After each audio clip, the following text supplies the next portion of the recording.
Hello, today we're going to look at oxidation reduction. This is the beginning of the Unit 7 material, which is on electrochemistry. Before we get into electrochemistry, we need to go back to chemical reactions and talk a little bit about a different type of reaction, which is known as an oxidation and reduction reaction. Okay, we talked a lot about acid-base reactions and double replacement reactions, and in those reactions, the driving force was the removal of ions. We wanted to remove ions from solution in order for the reaction to happen. While in oxidation reduction reaction, something different is going to happen. In these reactions, what's going to happen is there's going to be a transfer of electrons from one substance to a new substance, and that is going to be considered our oxidation reduction. One substance is going to undergo what's called oxidation, another one is going to go through reduction. This is very similar to acid-base reactions. If you remember, in an acid-base reaction, the acid is what lost the hydrogen ion, and the base is what took the hydrogen ion. Okay, so it's the same idea, but we're just exchanging protons for electrons for the protons, and we get basically the same kind of idea here. All right, so the idea behind oxidation reduction is to follow the electrons. Since electrons are transferred in these kinds of reactions, we need to be able to figure out where they go. Now, a lot of types of reactions that you've probably talked about in honors chemistry are types of oxidation reduction. So single replacement, combustion reactions, some synthesis, decomposition reactions are examples of places where electrons are transferred. Essentially, if it's not a double replacement reaction, it's not an acid-base reaction, it's not a precipitate reaction, then it will be considered an oxidation reduction reaction. Alright, so very typical, a very common one that most people know offhand is sodium and chlorine coming together to make sodium chloride. Now, when sodium's in its elemental state, it has no electrons. There aren't any electrons that are lost or gained, so it has a charge of 0. Chlorine in the elemental state hasn't lost or gained electrons either, so it's going to have a 0 charge. Now, when these two elements come together, sodium is going to lose an electron to chlorine. So when it makes that transfer of electrons, what you're left with is a sodium plus 1 and a chloride with a minus 1. And that's what we call an ionic compound, the transfer of electrons. The fact that the sodium has a positive charge and the chloride has a negative charge creates this ionic compound. And that's an example of a synthesis reaction where we're synthesizing table salt from sodium and chlorine. And the real reason why it happens is the transfer of electrons, because we know there's no charge here and we end up with a charge over here. Now, combustion reactions are also considered oxidation reduction, and they're a little harder to see. We need to find where the electrons are transferring. Where are the electrons going when they're on the reactant side, and where are they at now on the product side? And it's a little hard to do when we have some complicated decomposition and some combustion and some single replacement reactions. So in order to see this transfer of electrons, we need to have some rules established. And the first rule that we're going to talk about, first thing we're going to talk about is oxidation states. And actually, before I go into that, the whole point of using this right now is that we're going to be looking at creating electrochemical cells, which are really nothing more than batteries. So we're going to be talking about electrons being produced or transferring during a chemical reaction. And that's going to give us battery technology. And that's the reason why we're talking about this right now. Okay, so oxidation states. It's basically a way to keep track of the electrons. Okay, so this is what we use oxidation states for. They're very similar to charges, but they're not really the same thing. Okay, they're not really completely the same thing. If you don't get a difference between the two, you'll be okay in this class, but just keep in mind that oxidation states are not completely the same thing. Now, I gave you a handout back in the first semester with formal charges. So you might want to go into the section on Lewis structures and on Moodle and get that handout again, because I talked about oxidation states, charges, and formal charges, and I show you the difference on that handout. So it might be a good idea to go back and get that handout. Alright, so anyway, two identical atoms are going to share equally. Two different atoms are going, the more electronegative element is going to receive all the electrons. Okay, so when we have shared electrons in covalent compounds, we're going to keep track of the electrons by making this rule happen. If the atoms are sharing electrons, the more electronegative element is always going to get those electrons. Now, we know that's not true, but for the sake of oxidation states, we're going to make that true. And if we have an ionic compound, the oxidation state is, of course, whatever the charge is on that monatomic ion. All right, so let's take a look at some rules here for oxidation states. I'm not going to read all of these to you, and you can write this down if you want, but if you download the notes, I have all of this stuff in the notes. This entire video lesson has a note section. If you want to go back into Moodle and download that, you can. Alright, so atoms in their standard state, 0. Okay, so anything that's in its elemental state, 0 charge. Monatomic ions, as I just said, they're going to have the same charge. Oxygen is always assigned to -2, okay, in its covalent compound. So if we have oxygen, you're almost always going to be using a -2. The only time that you have this exception is if you have something in peroxides, where you have oxygens bonded to oxygens. The reason for that is that you have oxygen bonded to oxygen, to hydrogen, and to hydrogen. Well, the oxygens here share evenly, so you're gonna ignore that one, and what's gonna happen, it's gonna only get an electron from the hydrogens, so therefore each of those oxygens will be -1. Peroxides always have oxygens bonded to themselves in them. Okay, they don't come up often, and I'll talk about it a little more in class. Hydrogen has a +1 when it's put together with nonmetals, and that's pretty much what you're gonna see. It can be -1 when you put hydrogen with metals, because when you put hydrogen with a metal, its electronegativity is a lot higher than the metals, and therefore it will take the electron from the metal. But like I said, more times than not, you're going to see hydrogen bonded with nonmetals, and hydrogen is almost always +1, and oxygen is almost always 2 minus, or -2. Fluorine is always -1. Okay, so these three rules right here are pretty good. Well, actually, all of them. Now I'm thinking about it, but this is what we're doing: is we're setting some basic or some ground state substance. What was the word I'm looking for here? We're trying to find things anchors. These are going to be our anchor elements. That's what I'm looking for. The fact that oxygen is always -2, hydrogen is +1 is going to help us figure out what the other elements are. All right, neutral compounds have a net oxidation state equal to 0. So if it's a compound, we have to make sure that the overall oxidation state for the compound is 0.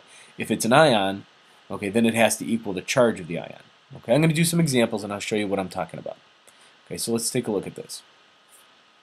Now, here's the terms: oxidation and reduction. Here's what we're talking about. With oxidation is a process that occurs when the oxidation number of the element increases. Elements are going to lose electrons during oxidation. Reduction is a process when the oxidation number is reduced. I like reduction. That makes a lot of sense to me. I can understand that definition. Okay, the oxidation number is going to be reduced in the chemical reaction. Okay, so elements gain electrons in reduction. Now, if you want a couple things to help you remember this, you can do oil rig. If you'd like that, that would help you remember this. You would say oxidation is loss of electrons. R is reduction. Involves gaining electrons. Okay, so oxidation involves loss of electrons. Reduction involves gaining electrons. You could also do Leo says Ger. Okay, so this is another way to remember oxidation reduction. L is loss of electrons, oxidation. G is gains, electrons, reduction. Okay, and I have these in the hand. If you go into the notes, I have these spelled out in the notes as well. I like doing this. I like remembering reduction just based on this simple statement right here. This makes more sense to me than those two things up there. So here's what I'm talking about. Let's take a look at this compound here. Okay, we've got carbon and hydrogen. Well, the hydrogen, as I said, when it's bonded to a nonmetal, is always going to be a +1. So what I'm putting up here at the top is I'm putting my oxidation states at the top. And one note about oxidation states, notice that I'm putting the charge in front of the number because this is not a real charge. This is a fake charge. We're just kind of coming up with these charges just to see where electrons are here, and then we're going to compare it to the product side and see if the electrons changed. All right, if we use the same rules for both sides, it should work out. All right, so this is the oxidation state for hydrogen. Hydrogen is a +1 in methane. Now, there's four hydrogens, so therefore all the hydrogens sum up to a +4. Now my carbon compound, or the methane, has to have a 0 charge. So what does my carbon have to be? My carbon has to be a -4. So therefore, what's the oxidation state on a single carbon? A single carbon carries a -4 charge. Now, we know carbon isn't -4. It doesn't have a charge. It's not ionic. But the idea is that we're just using those rules that I established earlier to set these, saying that the more electronegative element is holding on to the electrons. Now, oxygen's in its elemental state, so there's no transfer of electrons. It's oxygen bonded to oxygen, so therefore 0. Electronegativities are the same. We have a 0 here. Now, on the product side, oxygen is now in a compound, and we always said if it's not a peroxide, oxygen is going to be a -2. It's a very high electronegativity, and it was almost always going to do this. So if I have a -2 for the oxygen, and I have 2 oxygens, I have a total of -4.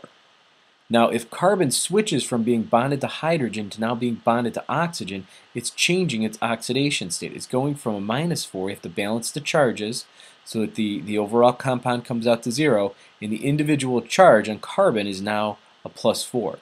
Notice what happened. Carbon went from -4 to +4. Its oxidation state has changed.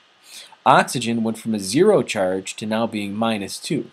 So what's happening is oxygen is reacting with this, and it's taking electrons from these elements and creating this compound. And as a result of taking electrons, it then becomes bonded to the carbon as a result of that. Now oxygen will become -2, so therefore its charge is being reduced. So that is my reduction. I can right away tell that oxygen is undergoing reduction. I like looking at the reduction because I'm looking for the reduction of the oxidation state, or the oxidation number. Okay, that's the same as saying state. All right, so then carbon has to be undergoing oxidation because its charge is going up. What's happening in this process is that carbon is going from a -4 to a +4. So it is undergoing oxidation. So this would be oxidation, and we would have reduction. And it's going to be important because we're going to split these reactions into pieces in the next topic, or the next video, where I show you how you balance.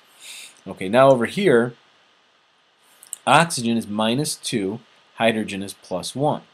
-2 for the oxygen, and I have two hydrogens which have to balance out the +2, so therefore each hydrogen has to carry a +1 charge. And that pretty much matches what we said earlier. So that's how you determine oxidation states. You can compare them based on the reactants and products, and you compare them and see, well, what happened? How did electrons transfer from reactants to products? What was going on? All right, one last thing to leave you with is this big fancy word called disproportionation.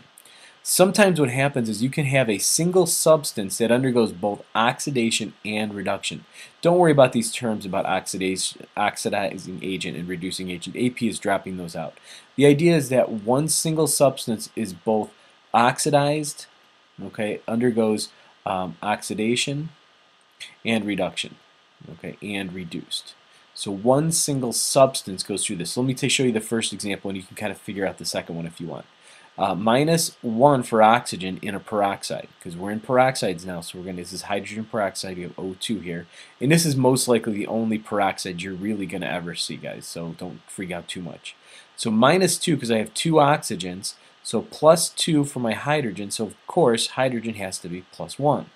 And that should clue you in that this is going to undergo a different charge note, because you put a -2 here, you're going to get a strange charge for hydrogen. Hydrogen is not going to be anything but +1 or -1. Never going to be anything like that. It's only -1 when it's bonded to a metal. Oxygen in water is a -2, +1 for the hydrogen, and a 0 for the oxygen. So take a look at what's going on here. I'm going to do blue for the reduction.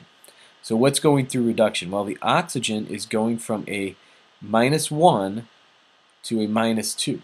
So that would be reduction. Oxygen is undergoing reduction.